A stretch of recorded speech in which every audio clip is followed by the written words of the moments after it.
Good morning, my friends. How are you? Welcome to another edition of Behind Premium Premium Platform. Really? Haven't seen that before.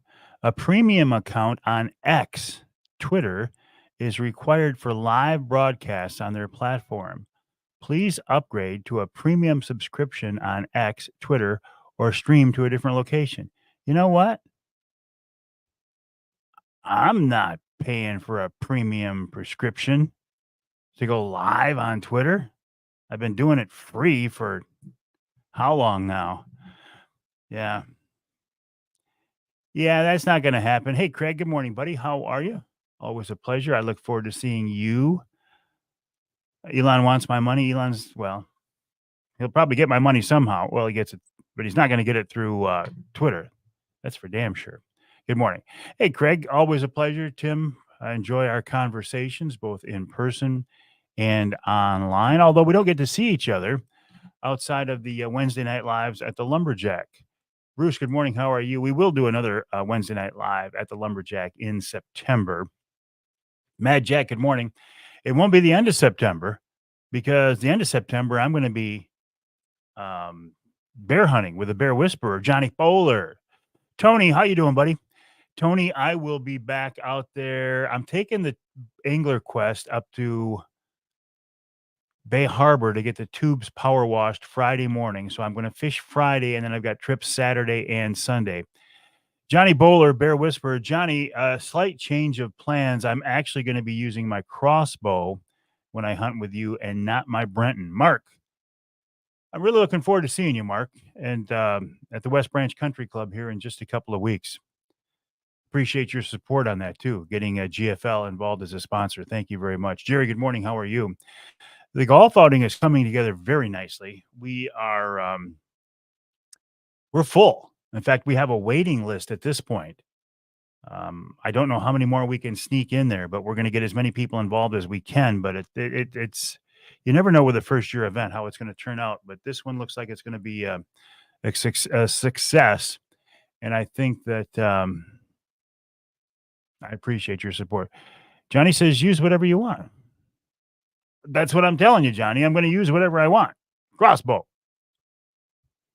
The picture of you going across the lake last weekend looked pretty fun, pretty relaxing too, Johnny. So good for you. Tim, good morning. Appreciate you joining me on this edition of Behind the Mic. I'm here in the Outdoor Magazine radio studio.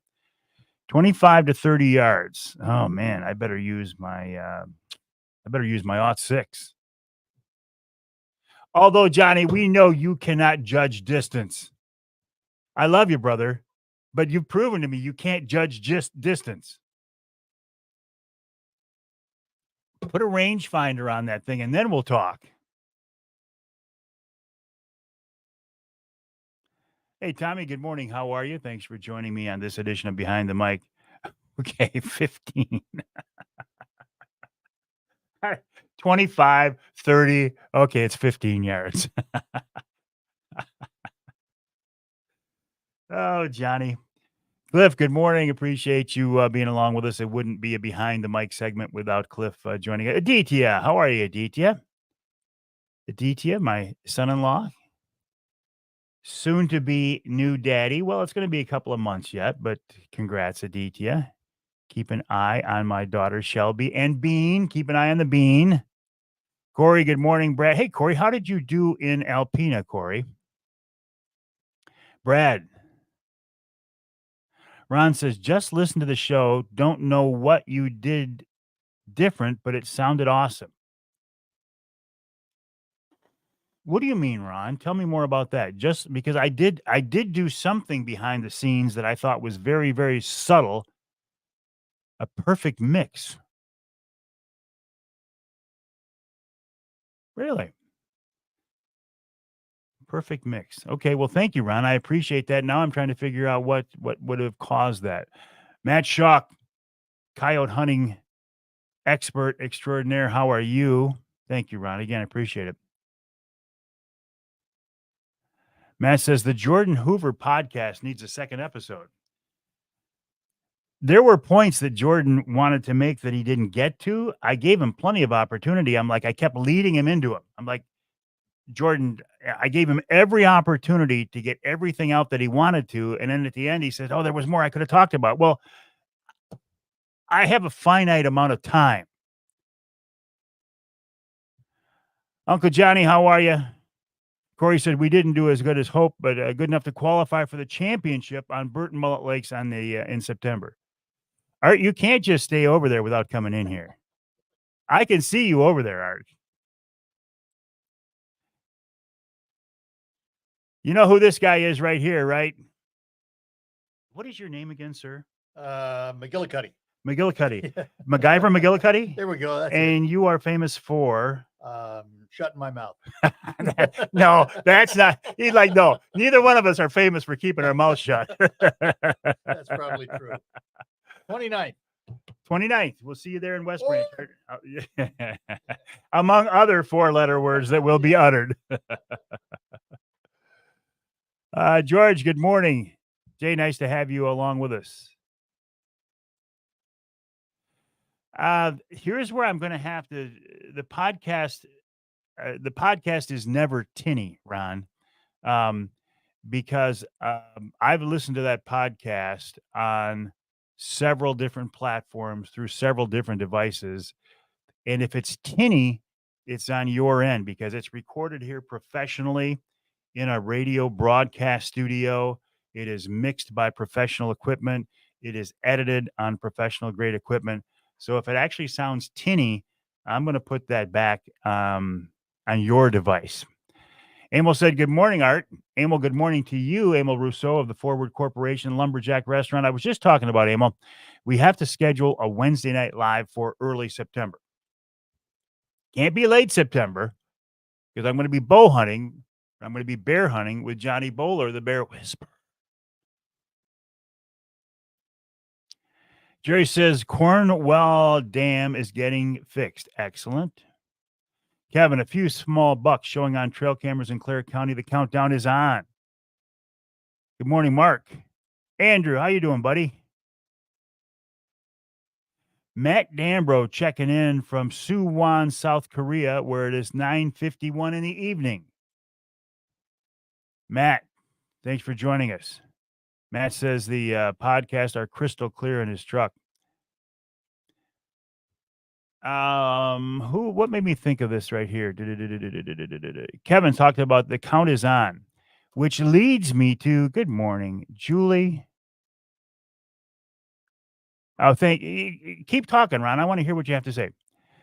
Jordan Hoover, a man who I respect a great deal.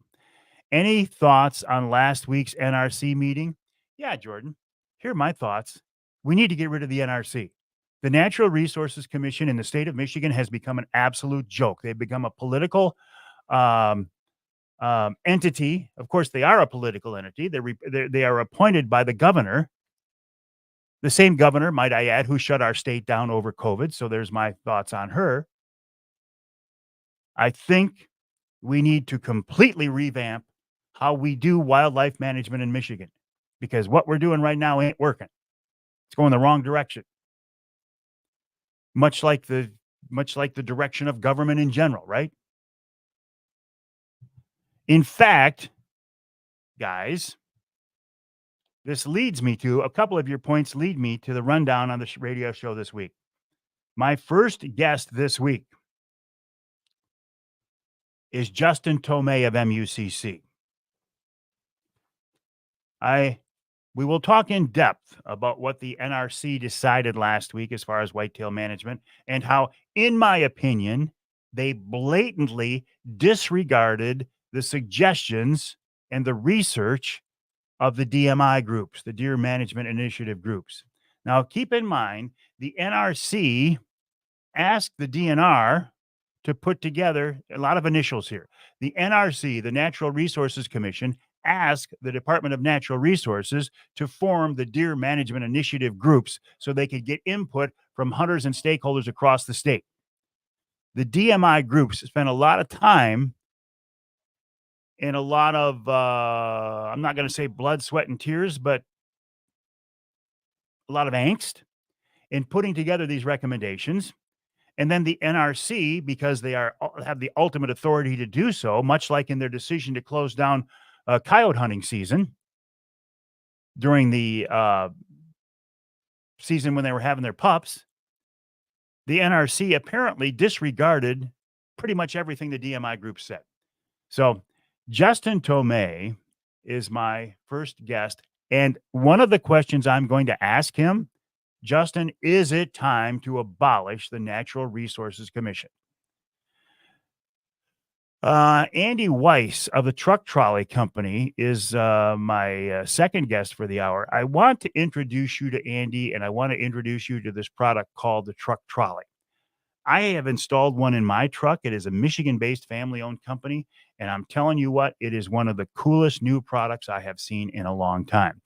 In the second hour of this week's show, Larry Jennings talks about jigging for king salmon. Then Aline Kem of the DNR on getting kids involved in the outdoors. This week's Ask Avery segment, like, what's going on with AnglerQuest? How come we haven't seen a new prototype? I mean, I don't mean to be that blunt, but that's the gist of the question. And Mr. AnglerQuest himself, Brad Dupuis, will join me and explain. In our third hour, we're getting ready for deer season with Dave Thomas of Bowhunter Planet. Then we wrap it all up with wild game chef extraordinaire Dixie Dave Miner. Okay, let me go back to some of these questions here. Thank you, Ricky. I appreciate that. Michael, good morning. James, good morning. Emil agrees we need to abolish the NRC. Ron says, yes, the NRC is awful. Jordan says he's moving full stream ahead, Mike, and there's no question it's time for change in Michigan.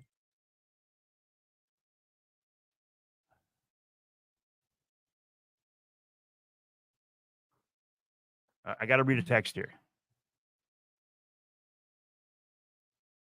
Yeah, I got you. JT, I got you. Good morning, Brent. How are you? Chad says, what a waste of time and money. We continue to lose Hunter's numbers, and it's definitely not going to help. Hunter Joe, good morning.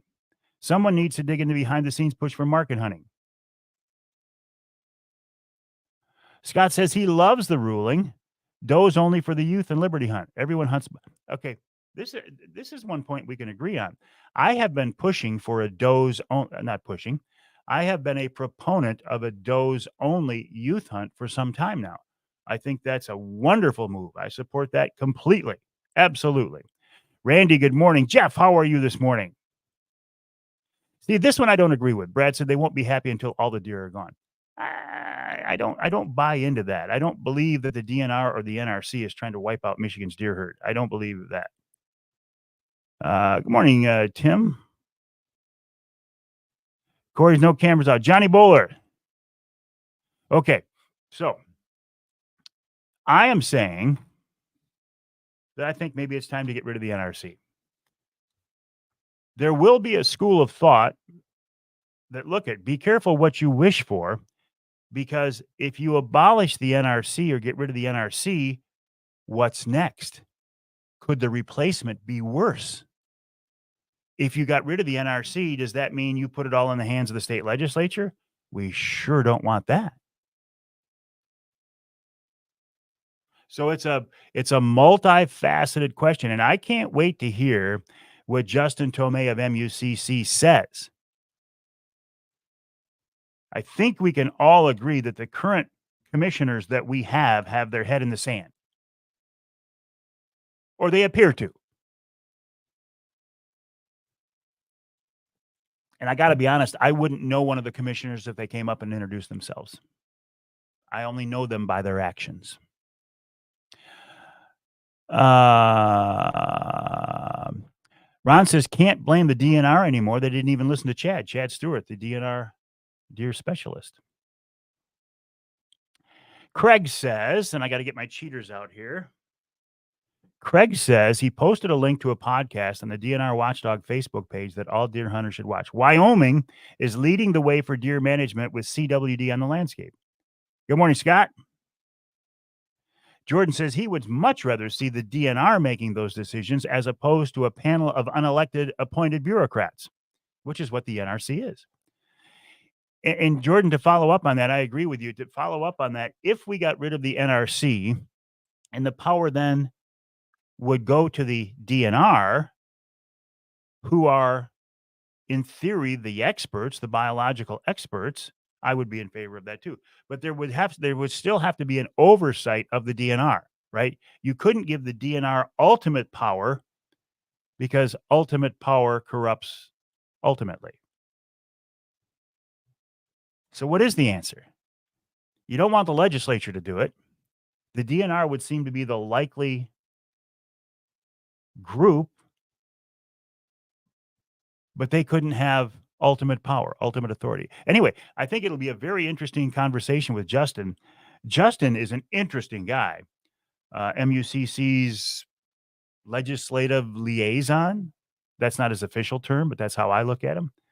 And he has much insight and much knowledge and a great perspective into how everything works in Lansing. So I'm looking forward to that. Okay, wolf hunt would be awesome. It would. I'd love to see a wolf hunt. Mike Critchfield, I find it interesting that the NRC feels that 100% service-connected veterans cannot harvest a buck. He says, no, actually, I'm pissed. John says, get people like Bob Garner back on the commission. Hey, Josh, how you doing, buddy? Actually, yes, because we as sportsmen fund them, the DNR. Josh says she's glad to hear this conversation because our NRC is not working for us. And that's why I've got Justin on the show this week. Number one, to explain what changes were made and what wasn't done. For example, baiting was never brought up. Even though I thought one of the very, very interesting and valid suggestions by the DMI was to allow baiting back in lower peninsula counties that do not have disease. Dave Thomas of Bowhunter Planet, bowhunterplanet.com. He is my guest in the third hour of this week's show. We're going to get ready for deer season. Jeff says 100% disabled veterans can still shoot bucks during deer season.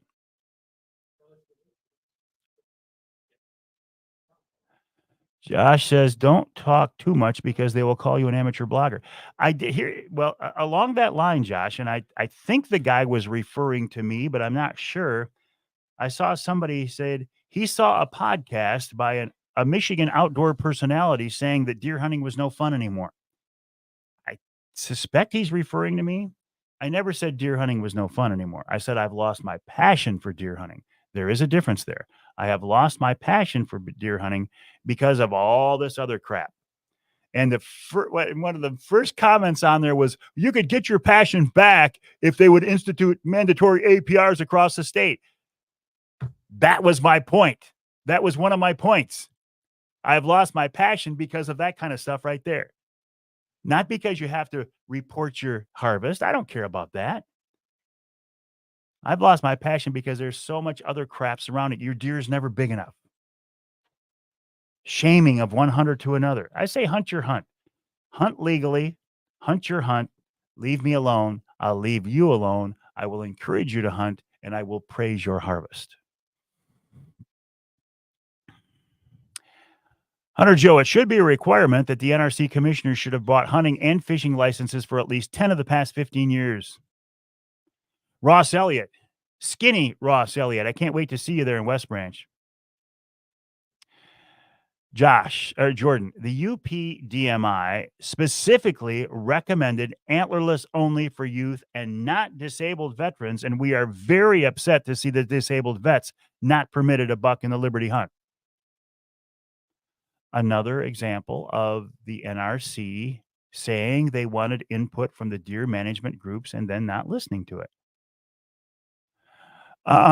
Coyote wasn't brought up, and I think bear wasn't brought up because, Tim, it's my understanding that the commission said, look, we are dealing with the deer regulations here, and the coyote and the bear regulations will be kicked down the road to the appropriate time. 60 seconds.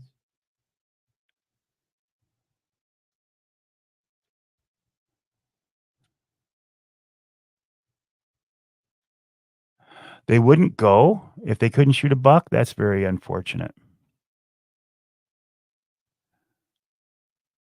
And that's not as bad with fishermen. No, it's not. Some say that, well, we have to do some sort of buck restriction so we can increase antlerless take where needed. I promise you they're working on market hunting and will implement. Help me out with this, Elliot. This is the second time market hunting has been brought up, and I don't understand this, and I don't have time to talk about it now, but I would love to have a conversation with you about this because the concept of market hunting in Michigan is very interesting, and I really don't market hunting. If we don't manage does better. 2, 1, blast off. All right, my friends, I you know by now I've got to switch my focus here from this microphone, my social media microphone, to this one, my official broadcast microphone, because I'm going to record the opening segment of this week's radio show. Now, I will talk again about some of the same topics we've already covered here. However, we didn't talk about my recent fishing adventures. I will talk about that. You are more than welcome to stick around and watch, but I will not be able to directly respond to your questions. I will be back tonight, though, at 7 o'clock for another edition of Wednesday Night Live. I think this is going to be a very interesting radio show. I can't wait to record it, and I can't wait till you get a chance to listen to it. Have a good day, my friends.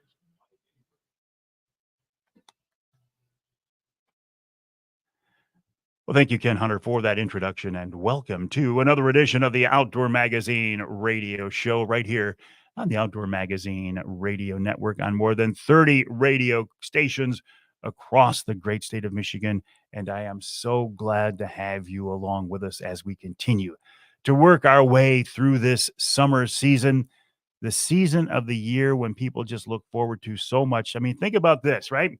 In February, in March, when it's snowy and cold, what are you thinking about? Probably not going out there so much in the snow and cold, although I get it, right? There are things to do there, but we're thinking about the summer season. We're thinking about getting outdoors. We're thinking about getting on the water. We're thinking about, oh, this time of year, we're thinking about going camping. We're thinking about family vacations.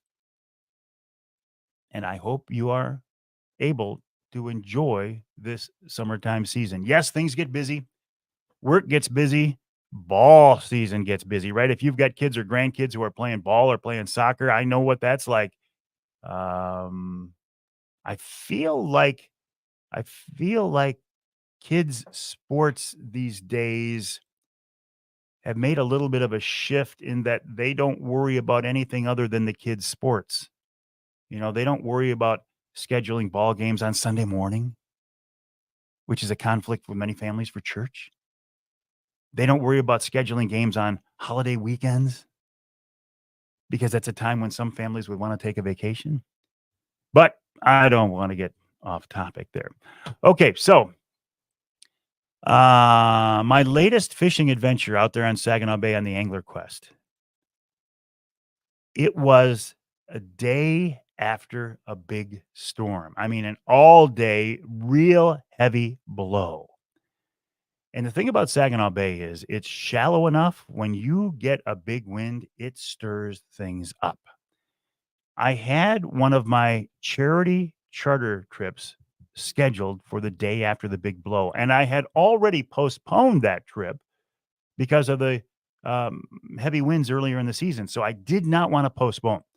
I told the folks, I said, you know what? It's going to be a little bit of a challenge. But if you're willing to take what Mother Nature will give us, I think we should go ahead with the trip. And they agreed. And they were just wonderful people, really great people. And man, did I struggle. It was my toughest day of fishing Saginaw Bay this season, this summer. The water was dirty. It was churned up. There were a lot of floating weeds, which is what happens in that shallow water that I love. It's like a washing machine, right? The wind just gets in there and it pounds and it riles everything up and it tears up the weeds. And it's really hard to fish because, number one, I think when it gets that riled up, I think some of the fish just head out to cleaner water. The fish that are left in there have a harder time seeing your baits because it's just so turbid and so cloudy. And probably the biggest factor is when there are that many floating weeds, you just can't keep them off your baits. And I feel like if you've got a bait, a weed on your bait, even if it doesn't affect the movement of the lure, I I don't think fish will bite a bait that's got a weed on it. So I I tried making a pass through my beloved Skinny Water, and I said, "Look, we got to go find some cleaner water." So we just started trolling out.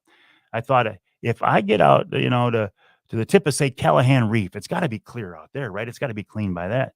I get out to the tip of Callahan Reef, and it still looks like chocolate milk. It's like, man, I'm not going to go any farther because I don't know how far I'm going to have to go to find clean water. Now I was convinced that if I would just keep going, eventually I would find clean water and we would get fish. But I didn't want to go that far. I didn't have time to go that far. So we turned around, we came back in, and we just worked it. Just worked it. I mean, I think I had like 6,000 steps that day at the back of the Angler Quest, just going back and forth, changing baits, changing rods, cleaning baits. It was not an ideal trip, but I had a great crew. They were very understanding. And what did one of our guests say on last week's show? The best time to go fishing is when you can. If you can wait for the perfect time, the perfect conditions, okay. But if you can't, you take advantage of what Mother Nature gives you and you go when you can and you just work with it. So I'm thinking that my next few trips should be better. Well, they can't be much harder, right? I did pull the Angler Quest this week. I pulled it out of the water. Took it upriver to get power washed. The boat stays in the slip all summer long. And by midsummer, there is so much crud and junk and grass and zebra mussels and everything else that have attached to the tubes that it feels like a different boat. I can't get the performance out of it.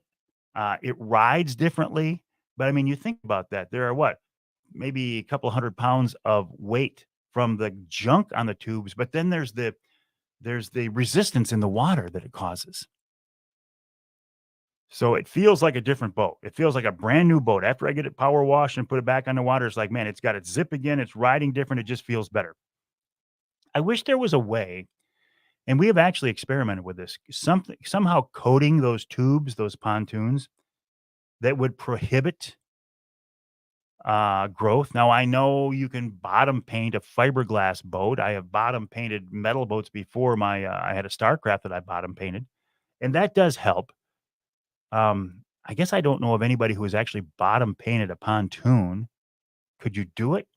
I don't know. I don't want to do it because I turn those boats around. I don't hang on to them that long. But it's a pain. If you have a solution for this, please let me know. Send me an email to Mike@MikeAveryOutdoors.com, Mike@MikeAveryOutdoors.com. But I will tell you this: several people have said, "Oh yeah, we have a product that'll fix that, that'll prevent that," and we've tried them, and nothing has worked so far. So I'm going to go into that conversation from a skeptical point of view. Speaking of being skeptical, since we've last talked, the NRC, the Natural Resources Commission, has made their recommendations for the 2024 fall deer hunting season. Now, a little background here if you're not aware. The NRC, the Natural Resources Commission, is basically the ultimate authority on fish and game management here in Michigan. They take the suggestions that the DNR, the Department of Natural Resources, makes, and they rule on them. The NRC had asked the DNR to form a group called the Deer Management Initiative. And the stated purpose of the Deer Management Initiative was to come up with input and suggestions on how to change deer hunting in Michigan. Now, I said a couple of weeks ago on the show that I think this was greatly needed. I've not been shy about saying that I think deer hunting in Michigan these days, and deer hunting maybe in general, the culture of deer hunting has changed, and I don't like it. I've never said it isn't fun, but I have said I've lost my passion for it. You know, if you're sitting in a tree stand or sitting in a ground blind, yeah, it's going to be fun, but I just don't have the passion for it that I used to because of everything deer hunting has become. So the NRC asked these groups, and these groups put a lot of time and a lot of angst into their decisions on what to recommend for deer hunting.